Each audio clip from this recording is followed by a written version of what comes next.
Karma Yoga. 1.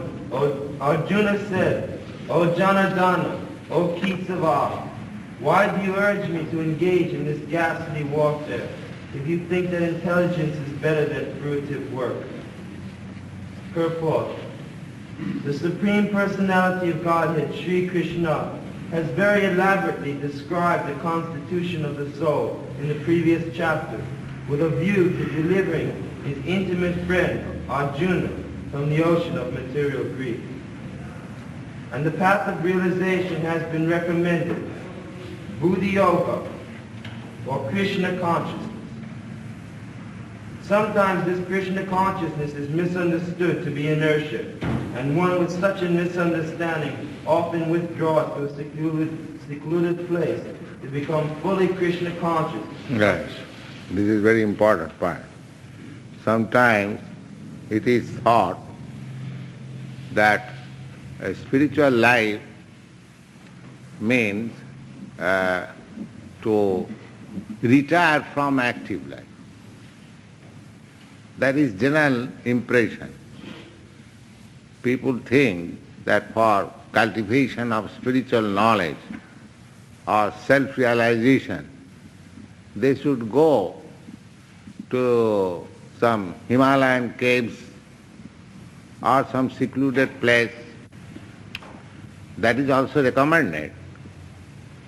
But that sort of recommendation is meant for persons who are unable to engage themselves in activities of Krishna consciousness. Lord Krishna is teaching Arjuna how one can remain in his position, never mind whatever he is, still he can become perfectly in Krishna consciousness. That is the whole substance of the teachings of Lord Krishna. Sri Chaitanya Mahaprabhu also, he never asked anybody to change his position. He simply recommended that you associate with pure devotees and hear from him. That's all. Sri Chaitanya Mahaprabhu never asked anybody that you first of all, just as Shankaracharya's theory is that you first of all become a sannyas in renounced order of life. Then you try to understand what you are, Sankhya philosophy.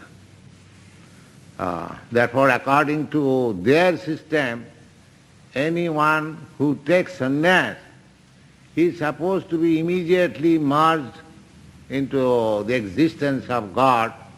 Therefore, they address Narayan.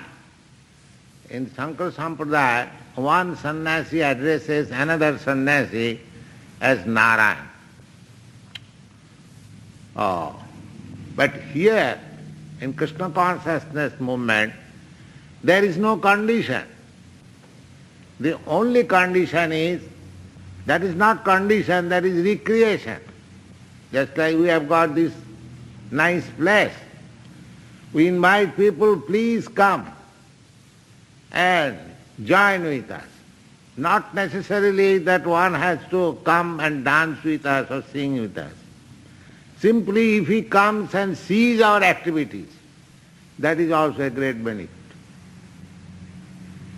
Simply if somebody appreciates, oh, these boys and girls, they are doing nice, that will be also beneficial for him. Then gradually he will grasp.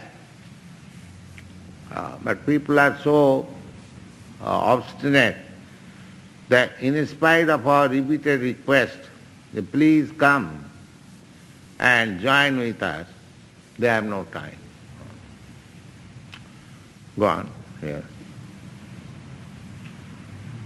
Sometimes this Krishna consciousness is misunderstood to be inertia, and one with such a misunderstanding often withdraws to a secluded place to become fully Krishna conscious by chanting the holy name of Lord Krishna. And sometimes the so-called devotees of Krishna in Vrndavana you'll find that they are keeping themselves in a secluded place and supposed to be chanting Hare Krishna. But practically it has been seen that by such artificial way of becoming Krishna consciousness does not make anyone advance. I have seen practically. They are living in a secluded place, chanting Hare Krishna, but practically when he comes out, he is smoking. You see. He cannot give up even smoking, and what to speak of this material world. You see, that is artificial. This is not recommended. First of all you become mature, then secluded place. Otherwise there is no secluded place. Maya is everywhere. Maya will dictate, oh, you are so tired, why don't you come out and smoke a cigarette? Yes. And he thinks he is advancing. His nonsense is advancing. No.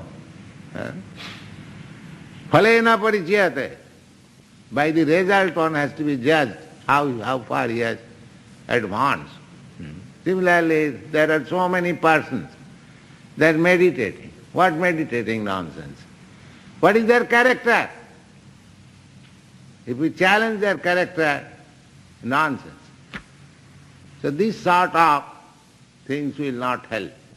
Come practically forward, just like our students going door to door, chanting Hare Krishna. And people are taking advantage of it, they are hearing. So this process is beneficial to the public. Even a small child who joins here, he also claps, tries to clap. So, this Krishna consciousness movement is not to remain in a secluded place to get cheap advertisement, oh, that man is meditating. No. Go practically work. Just like Lord Jesus Christ, he practically worked. So there is practical work. No question of going into the secluded place. We should remain in the congested city and preach this Krishna consciousness movement without being affected by this contamination of city life. That is perfect. They shall not be contaminated, touched by the contamination of the city life, but still say they all go on with Krishna consciousness. That is perfection. Yes, go on. But without being trained in the philosophy of Krishna consciousness, it is not advisable to chant the holy name of Krishna in a secluded place, where one may acquire only cheap adoration from the innocent public. Arjuna thought of Krishna consciousness or Buddha Yoga, intelligence and spiritual advancement of knowledge, as something like retirement from active life, the practice of penance and austerity at a secluded place. In other words... Yes, Arjuna is asking that you say that Krishna consciousness is very good. Why you are engaging me in this fight? That is his question. So Krishna will answer this question. General people understand that retiring from ordinary duties, one becomes spiritually advanced. That is being taught here. It is not like that. Krishna taught to the whole world that Arjuna was a soldier, he was a fighter, and in his fighting also he can be Krishna conscious. It is not that he has to cease from fighting and then become Krishna conscious. No. There is no such question. There is no rejection of anything, but dovetailing everything. That is the process. Do everything, but in Krishna consciousness. If you are a fighter, fight, but for Krishna. If you are a businessman, all right, do business for Krishna. If you are something else, do that, but for Krishna. This is wanted. This is called Krishna consciousness. To dovetail everything with Krishna. Nirbandhe Krishna sambandha yukta vairagam uchyate. Yukta vairagam, real renunciation, is to dovetail everything for Krishna. That is renunciation. Not renunciation that I earn whole time millions of dollars and distribute among my children and or engage in some other way and I become Krishna conscious in a secluded place. No. You can begin Krishna consciousness from the very beginning. Earn for Krishna, spend for Krishna, think for Krishna, work for Krishna. That is Krishna consciousness. Fight for Krishna. Nothing to be rejected. Everything to be dovetailed with Krishna. That is Krishna consciousness. Go on. In other words, he wanted to skillfully avoid the fighting by using Krishna consciousness as an excuse. But as a sincere student, he placed the matter before his master and questioned Krishna as to his best course of action. In answer, Lord Krishna elaborately explained karma yoga, or work in Krishna consciousness, in this third chapter. Yes. Karma means action, fruitive action. Everyone is working in this world to get some result. Somebody is working in business, earning millions of dollars yearly. Why he is earning? He is earning for his sense gratification. As soon as he has got money, he changes his car, he changes his apartment, changes his standard of life, only for increasing. The whole world is working so hard, and the result is that increasing their objects of sense gratification. This is called karma. Karma means to enjoy the result of your activity. And when it is karma yoga, that means the activities which is your occupation, you can engage yourself in that activity, but don't engage the result for your sense gratification, but for satisfaction of Krishna. That is called karma yoga. Yoga means to link up with the Supreme. And karma, you are inclined to work, all right, work, but link up your result of work with Krishna. That is called karma yoga. Yoga means linking up with the Supreme, and karma, when it is linked up with Krishna, that is called karma yoga. It will be explained. Now, go on. 2. My intelligence is bewildered by your equivocal instructions.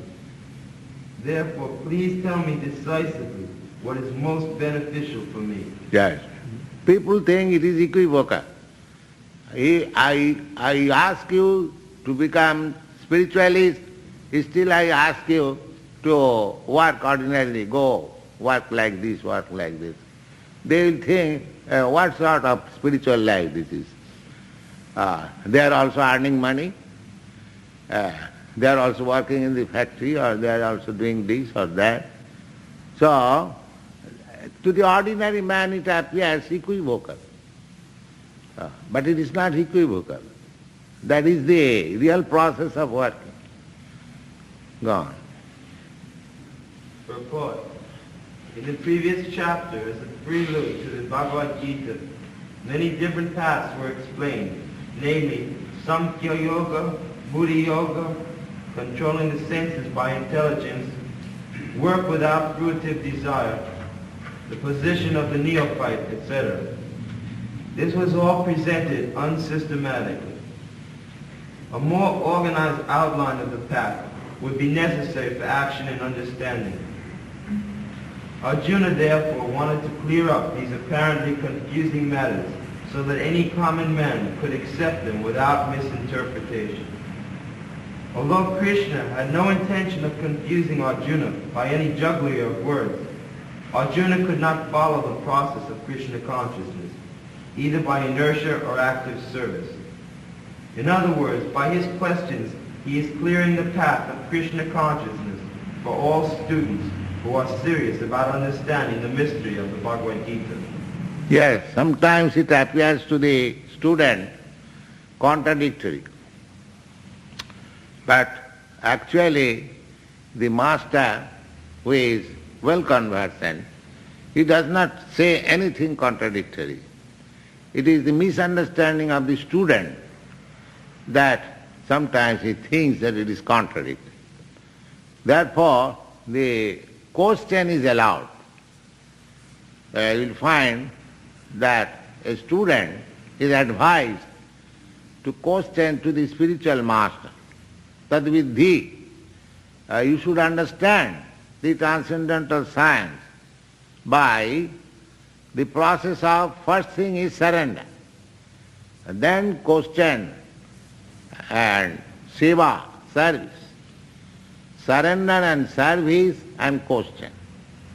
Simply, if you question and don't surrender, don't render any service, then it will be simply waste of time. Just like Arjuna was talking in the beginning with Krishna as friend.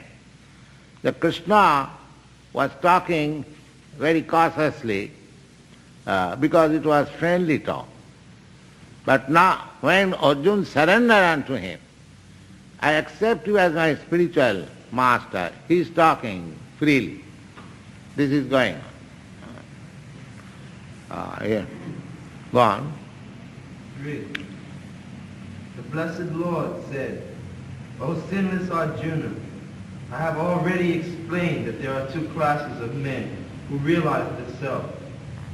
The contemplative are inclined to understand it by empirical philosophical speculation, and the active are inclined to know it by devotional service. Purport. In the second chapter, verse 39, the Lord has explained two kinds of procedure, namely Sankhya Yoga and Karma Yoga, or Buddhi Yoga. Sankhya Yoga. Sankhya means analyzing the material elements and dovetail it with the Supreme. This is called Sankhya Yoga. Sammak Apayate. Or things are very explicitly explained for understanding of the common man. That is called Sankhya Yoga or Jnana Yoga. And another is Karma Yoga or Buddhi Yoga. Go on. In this verse, the Lord explains the same more clearly. Sankhya Yoga, or the analytical study of the nature of spirit and matter, is the subject for persons who are inclined to speculate and understand things by experimental knowledge and philosophy. The other class of men work in Krishna consciousness, as is explained in verse 61 of the same second chapter. The Lord has explained also in verse 39 that by working under the principles of Buddhi Yoga, or Krishna consciousness, one can be relieved from the bonds of action. And furthermore, there is no flaw in the process. The same principle is more clearly explained in verse 61, that this Buddhi Yoga is to depend entirely on the Supreme, or more specifically, on Krishna. And in this way, all the senses can be brought under control very easily. Therefore, both the yogas are interdependent as religion and philosophy.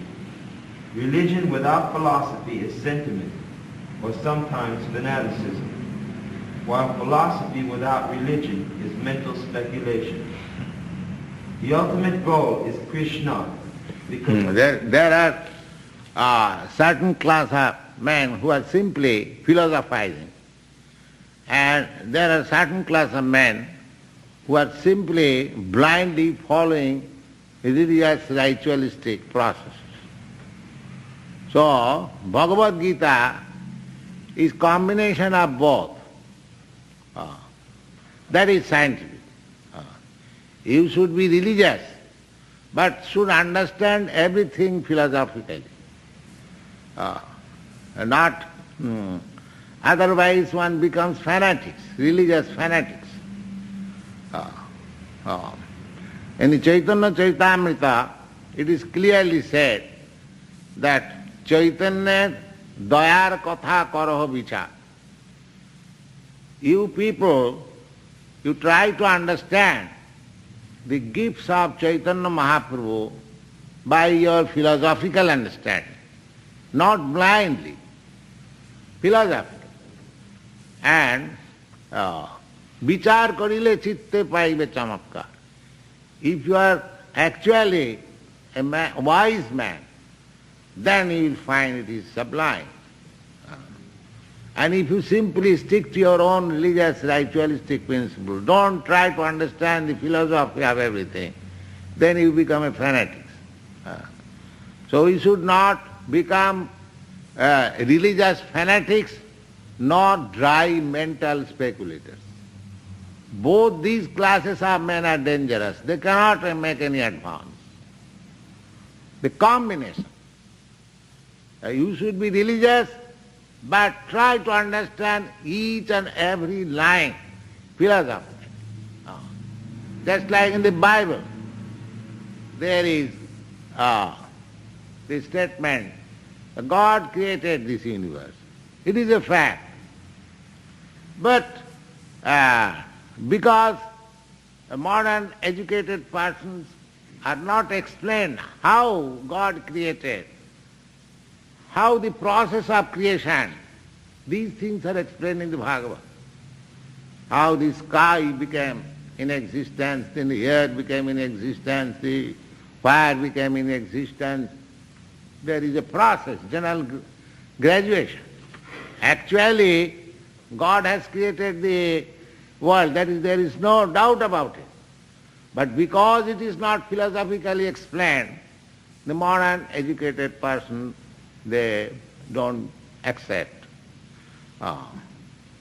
So, Bhagavad Gita, you will find everything, a combination of religious sentiments plus philosophical understanding.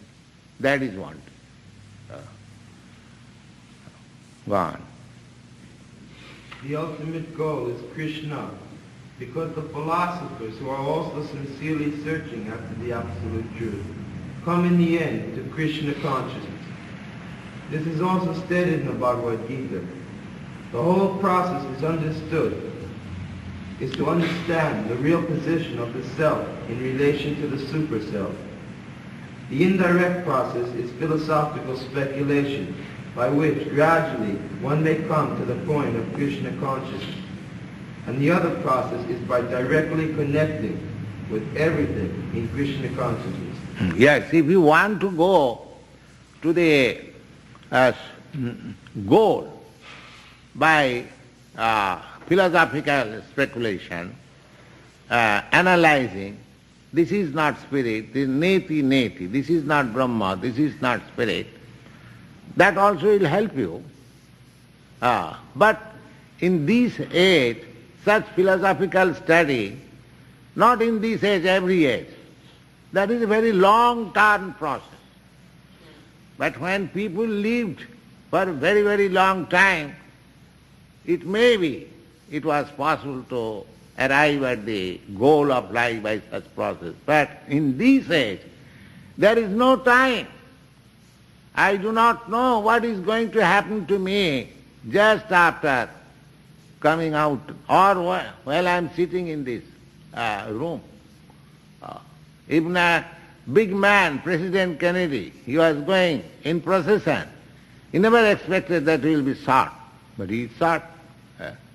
So there is no certainty of our life, this age.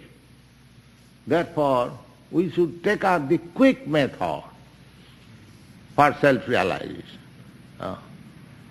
The long-term method will not help us. We are not prepared for neither. That is short-term, immediate effective. Chant Hare Krishna, an immediate effect. Gone.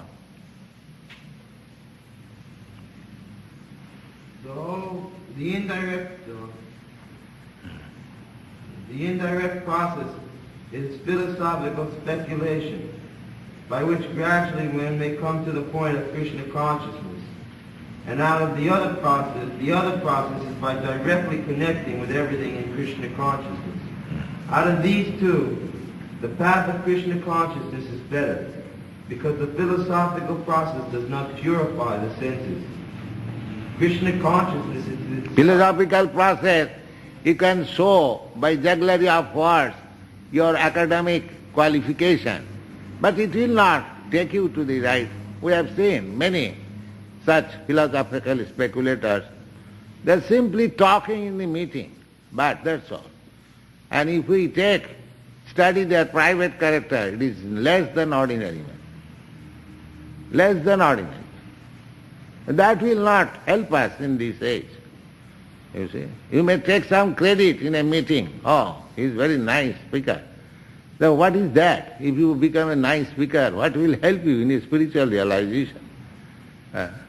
This is, if you do 1 minute Hare Krishna, it will give you immediate result.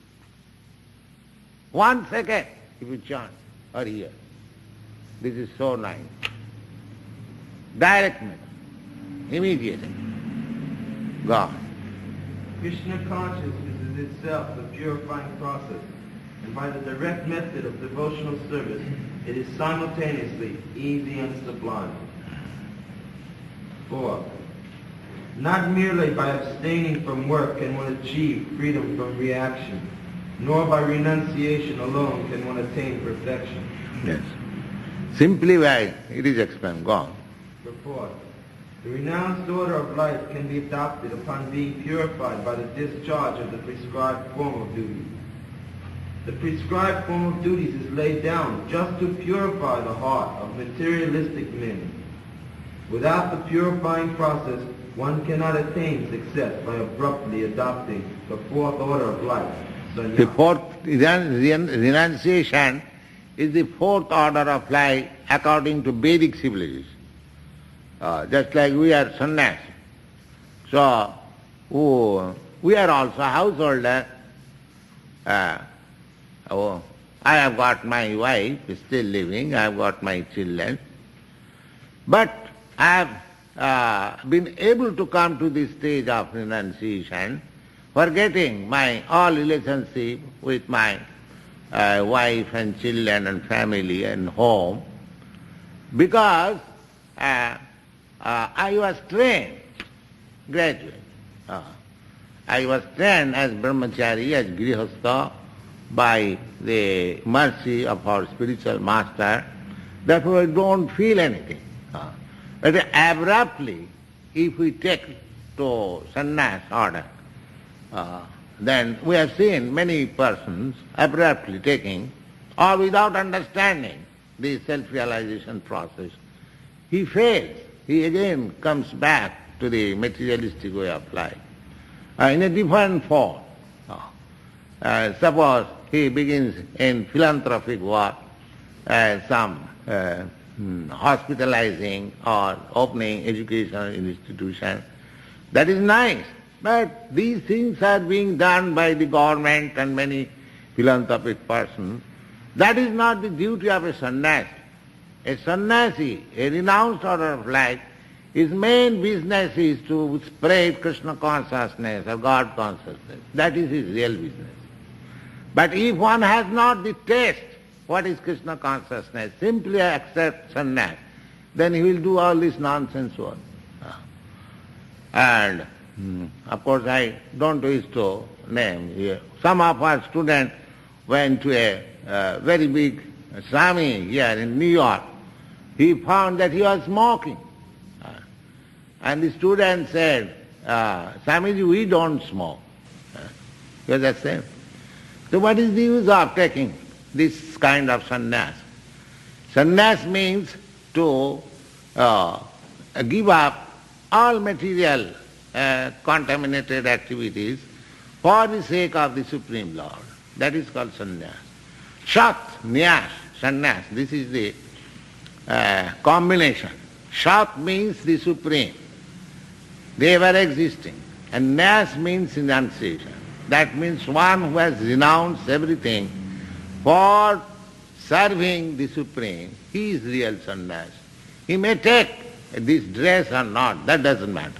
Anyone who has sacrificed his life for service of the Supreme Lord, he is a sannyasi. That will be explained in the 5th chapter. Go on. According to the empirical philosophers, simply by adopting sannyas or retiring from fruitive activities, one at once becomes as good as Narayana, God. But Lord Krishna does not approve this principle. Without purification of heart, sannyas is simply a disturbance to the social order. On the other hand, if somebody takes to the transcendental service of the Lord, even without discharging his prescribed duties, whatever he may be able to advance in the cause is accepted by the Lord. Salpam api yasya dhammasya tranyate mahato bhayat. Salpam api yasya dharmasya trayate mahato bhayat. Salpam means very little. Api, although, asya, of this Krishna consciousness, dharmasya, occupation, trayate, delivers, mahato, great, bhayat, fearfulness. Yes. Go on. Even the slight performance of such a principle enables one to overcome great difficulties. Yes. 5. All men are forced to act helplessly according to the impulses born of the modes of material nature. Therefore, nobody can refrain from doing something, not even for a moment. Yes, right. They say, we saw one signboard in a yoga society in Los Angeles, that you become silent and you will become God. And here Krishna says that you cannot become silent even for a moment. You see? These things are going on. Go on. Report. This is not a question of embodied life. It is the nature of the soul itself to be always active. The proof is that without the presence of the spirit soul, there is no movement of the material body. The body is only a dead vehicle to be worked by the spirit soul. And therefore it is to be understood that the soul is always active and cannot stop even for a moment. As such, the spirit soul has to be engaged in the good work of Krishna consciousness. Otherwise it will be engaged in the occupations dictated by the illusory energy. In contact with material energy, the spirit soul acquires material modes, and to purify the soul from such affinities, it is necessary to engage it in the prescribed duties enjoined in the Shastras or scriptures. But if the soul is engaged in his natural function of Krishna consciousness, whatever he is able to do is good for him. Practically that is real silence. If you simply engage yourself in activities of Krishna consciousness, then automatically your activities in Maya become silent. Just like the same example I have given. Here is a glass. If you want to fill up with milk, the water will go automatically. You have to throw away the water. You cannot put the water and the milk at the same time in this glass. Similarly, if you become active in Krishna consciousness, you automatically become silent in material activities without any separate endeavor. It is so nice. And if you try artificially to stop, to become silent from material activities, it will not be possible. You may meditate for 15 minutes or for 1500 minutes or 15,000 years. It will not be possible. The mind is very strong. Mind's business is to accept and reject, accept and reject. You accept something, you reject something. The better thing is that we accept something, Krishna conscious, under the direction of disciplic succession, and that is should be the aim of life, and you are successful. You have to accept something. Simply by rejecting, it will not help you. But you have to accept something. That acceptance is Krishna consciousness. Simply negation will not help you. You must have some positive engagement. Go on. The Srimad Bhagavatam affirms this. If somebody takes to Krishna consciousness, even though he may not follow the prescribed duties in the shastras or execute the devotional service properly, or even if he falls down from the standard, there is no loss or evil for him. And even though he carries out all the injunctions for purification in the shastras, what does it avail him if he is not Krishna conscious? So the purifying process is necessary for reaching this point. Sannyasa, or any purifying process, is meant for helping one to reach the ultimate goal of becoming Krishna conscious, without which everything is considered a failure. That's all.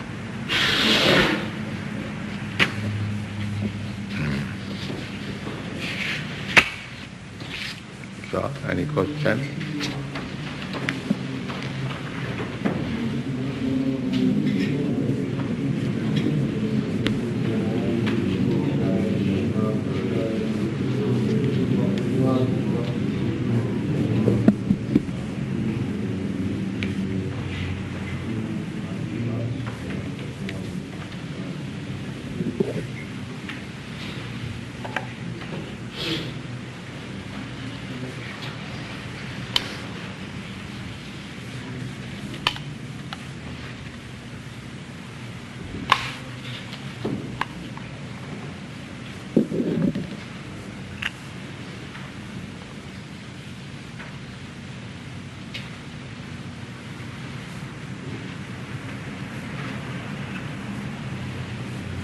Any question?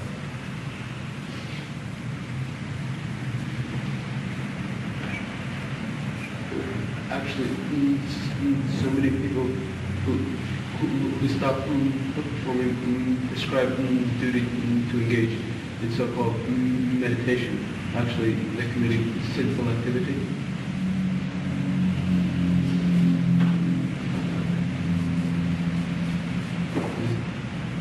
Is this actually sinful activity to attempt such meditation like that? Meditation? Yes. That you can see from the result. You will find so many persons meditating, but see their life. Phalena parichayate. One has to be judged by the result. You have worked very hard and supposed to be very rich man, but if I see that you have no nice apartment, neither any car, neither any opulence, so what kind of businessman you have earned? That can be understood immediately. So, if one by practice of meditation is actually advancing in spiritual life, why he is materially affected? What is the difference between a person materially affected and spiritually advanced? Now take for example our students. We may not be very much highly advanced, admitting that. But at least if any gentleman comes, if he is sincere, he will appreciate how pure they are, at least their practice. So by the result one has to see. But we have seen so many meditators, they cannot change even their daily nonsense habits. So what result they have obtained, they have achieved? I cannot understand. By the result one has to take account, not by simply jugglery of words. Just like there is an examination. One student says, oh, I have studied so much. But when the examination was taken, he failed. So what does it mean that he studied? That means he did not study. That's all. The test is, the spiritual advancement means minimizing material activities. Bhakti pareshanubhava virakti annatrasya. Automatically they will be distasteful for material engagement.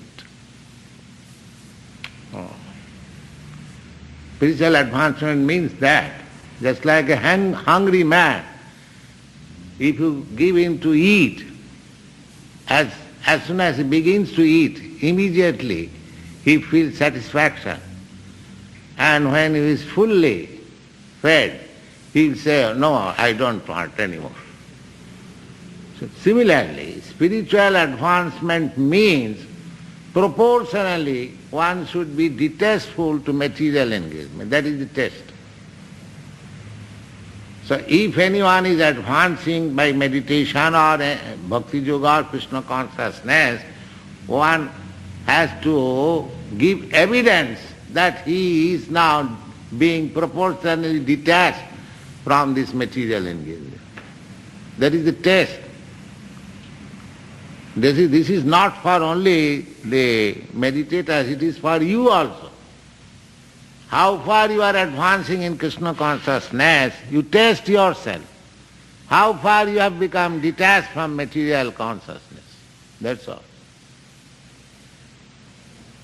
The proportionately you have advanced in Krishna consciousness, the proportionately you will not like material engagement. If you have advanced 10%, then in 10% you become detached. That is the way. So everyone has to test himself, how far I have advanced.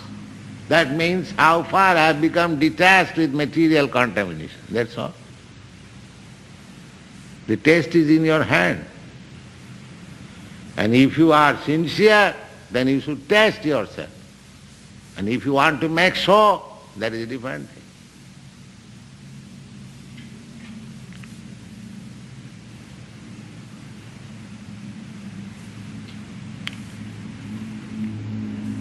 That is explained in the second chapter, Sita Prajna, the behavior of a person who has advanced in spiritual consciousness. That is explained.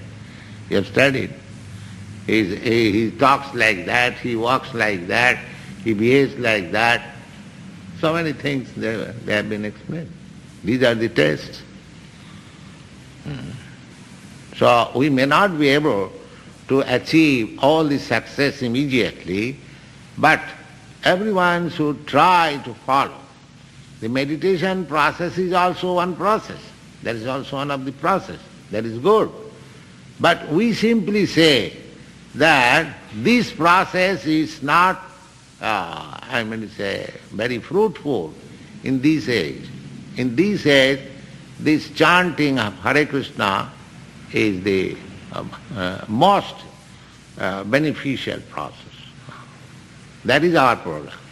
We don't duplicate the meditational process. That is a process, standard process. But we don't say, we have not manufactured, it is the Shastra says, and the Kriteja Dhyatu Vishnu, meditation of Vishnu was possible in the Sattva Yuga when people used to live for 100,000 of years. Just like Valmiki Muni, he meditated for 60,000 of years. He got perfection. Here it is very difficult even to meditate for 60 minutes at a time. You see? The Kriteja Dhyado Vishnu, that process was recommended in the Sattva Yuga, and the next process is Tritayang Jajatu Makhai. The next stage, by performing great sacrifices, that is very costly affair. Nobody has money. Suppose if I prescribe performance of sacrifice, and if I order that you have to secure 100 tons of butter or ghee, can you secure? Oh. You see? So therefore that is not possible. Kriti jadhyatu Vishnu tritayang jajatu mukhi dapari parichajayang. Temple worship is also not possible. Temple worship, you go in India, there are some temples still, daily they are spending thousands of dollars for temple worship. Daily, the process. In Jagannath temple, 56 times offered prasadam. And any time you go, they will supply you prasadam for 1,000 persons. It is all ready. Still, although India is being advertised there is no food. But if you go to Jagannath temple any time and ask the manager that we have come 1,000 devotees, please supply us prasadam. Yes, ready.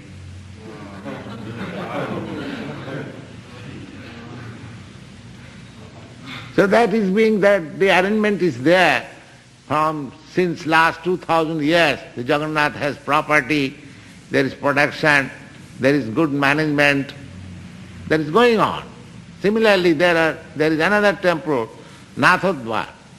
They are also spending thousands of, in Madras also there are many temples. There is a big state. They are also collecting money daily, $4,000, $5,000. Yes, still the temple arrangement is there. So that process is not to be introduced newly, it is not possible. Therefore Bhagavad says, Kite jadhyato Vishnu tritayang jajatu makhai dapare parichajayang kalo means in this age tat harisankirtana, simply by chanting. You get the result of sacrifice, you get the result of meditation, you get the result of temple worship.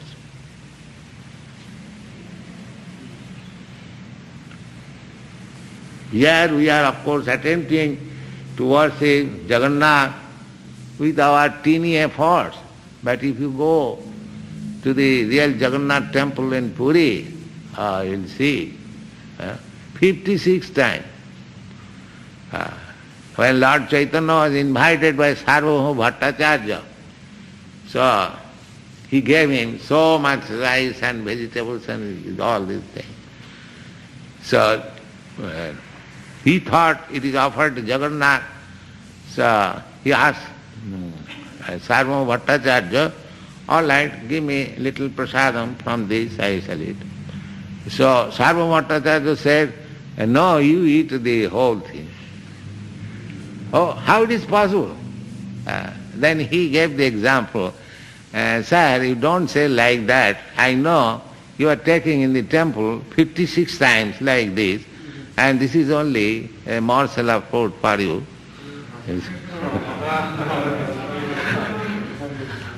So actually, if you offer Krishna prasadam, fulfilling the whole hall, as many times, 56 times. 56 times means you have got only 24 hours. How many times in an hour? Without sleeping, without doing anything. Krishna will accept. Krishna will accept. And I want you.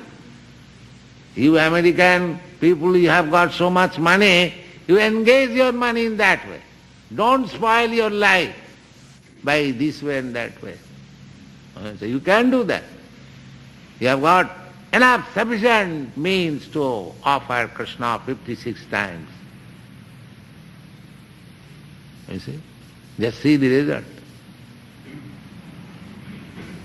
That is utilization, that is karma yoga. One has the capacity to earn like anything and to spend for Krishna like anything. That is karma yoga. It is not inertia.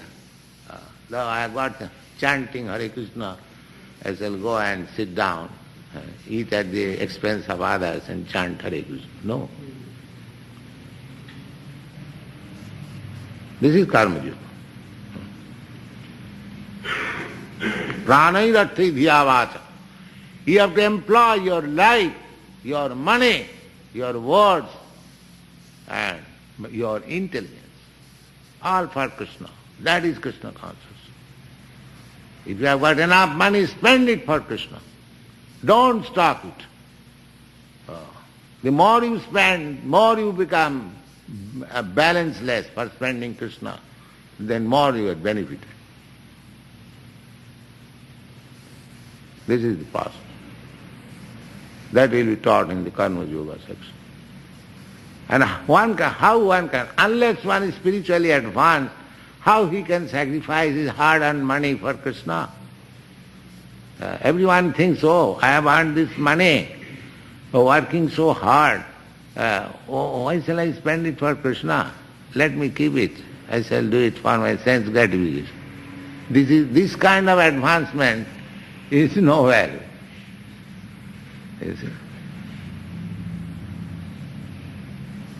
How one has learned to sacrifice everything for Krishna. That's like Arjuna. He sacrificed his whole family for Krishna. In the beginning, he hesitated, how can I kill my family members, this fight? And when he became Krishna conscious, never mind, I shall kill all of them. This is called sacrifice. This is Krishna consciousness. He sacrificed all sentiments, all connection, everything for Krishna. That is called sannyasa, real sannyasa. Although he was a warrior, a fighter, a householder, having more than a dozen wives, but he was sannyasa. Because he sacrificed everything for Krishna. That is wanted. That is Krishna consciousness.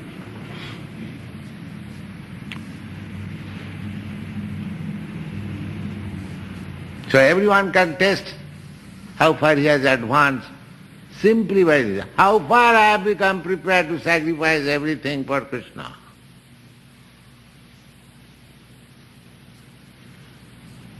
He doesn't require to take certificate from others. He can test himself. How far I am prepared. Then it is all right. This is the standard.